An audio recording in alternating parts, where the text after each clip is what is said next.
Welcome, ladies and gentlemen, to your 8th HTML5 tutorial, and in this tutorial I want to talk to you guys about some new CSS3 selectors. Now the first selector I'm going to be talking to you guys about is the greater than sign. Now the greater than sign pretty much affects the second element, where the first element is the parent. So what am I talking about? Well, let's go ahead and let me show you guys an example. So if I write something like this, where it looks like that. Pretty much this, whatever rule I type after here, it's going to affect any paragraph that has a div as its parent. So if we look, all of these paragraphs have a div called mommy as their parent. So let's go ahead and apply a rule. I will go ahead and color this green. So now if we go ahead and save this and refresh this page, now all of these paragraphs, since they had a div as their parent, get colored green. Now we're saying, okay, well, does that work with a grandparent as well? Because check this out. The div is its parent and the body is its grandparent. So let's go ahead and exchange div for body and see what happens. We go ahead and refresh this and nothing gets affected. That's because the body is not the parent of the paragraph. The body is the grandparent of the paragraph, and this symbol right here means only affect the paragraphs where body are the parent. Make sense? Good. So now with that tutorial, or excuse me, not that tutorial, that isn't the end of the tutorial. So now with that rule taken care of, we can move on to the other rule, which is the plus sign.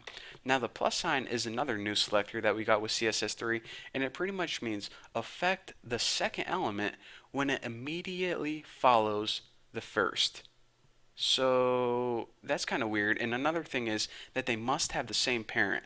So what the heck am I talking about? Say we have a paragraph that belonged to the class Bucky. Now all of these paragraphs belong to the class Bucky.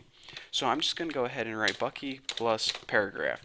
So this is saying, okay, and what color can I make this? Did I make the last one green? I'll make this one blue. So this is pretty much saying, okay, whenever we have a paragraph that follows another paragraph with the class Bucky, turn it blue. So let's go ahead and save this, refresh it, and see what we get. We see that every paragraph turns blue except for this first paragraph right here. So why did that first paragraph not turn blue? Well, if we look at the rule, it says only apply this rule to paragraphs that immediately follow other paragraphs with the class Bucky.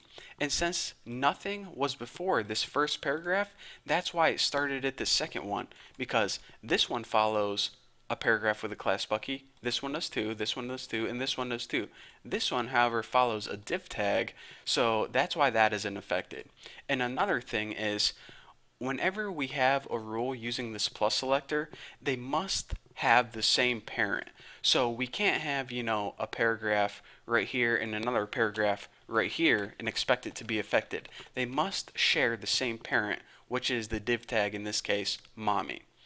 So let me just go ahead and save that. And the last rule I want to talk to you guys about is this little thingy right here. Now, I don't even know what it's called. I think it's called a tilde or something. But basically, it's very similar to the plus sign, except, let me make sure I don't have any extra spaces there. It's very similar to the plus sign. However, it doesn't need to immediately follow it like it did with the plus sign. For example, if we go ahead and we refresh this right here, we see that the same effect is happening.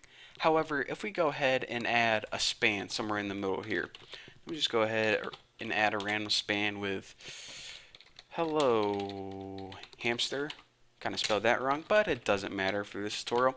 Say we added a span right there. Now if we look, this fourth paragraph right here, it isn't immediately following this third one. There's a span in between. However, if we go ahead and save this, we see that the fourth paragraph is still colored blue. Why is that? Well, even though there's a span in between, this little tilde here said, okay, as long as it follows a paragraph with Bucky, it doesn't need to be immediately following it. There can be some stuff in between. However, if we change this to the plus sign, that's where we can see the difference. Take a look at this here when I refresh it. Now, this fourth paragraph right here turns black and it doesn't get styled because it's no longer immediately following this paragraph right here. It's now immediately following this span. So that's the difference between the plus selector and the tilde selector. The tilde selector is the exact same, but it doesn't need to immediately follow what was before it. So that is the three selectors that I wanted to go over. And yeah, I guess that's all there is to say. What's the Forrest Gump saying? And that's all I got to say about that. So wow, that was probably the worst Forrest Gump impression I've ever did in my entire life. But anyways, thank you guys for watching. Yeah, I'll see you guys later.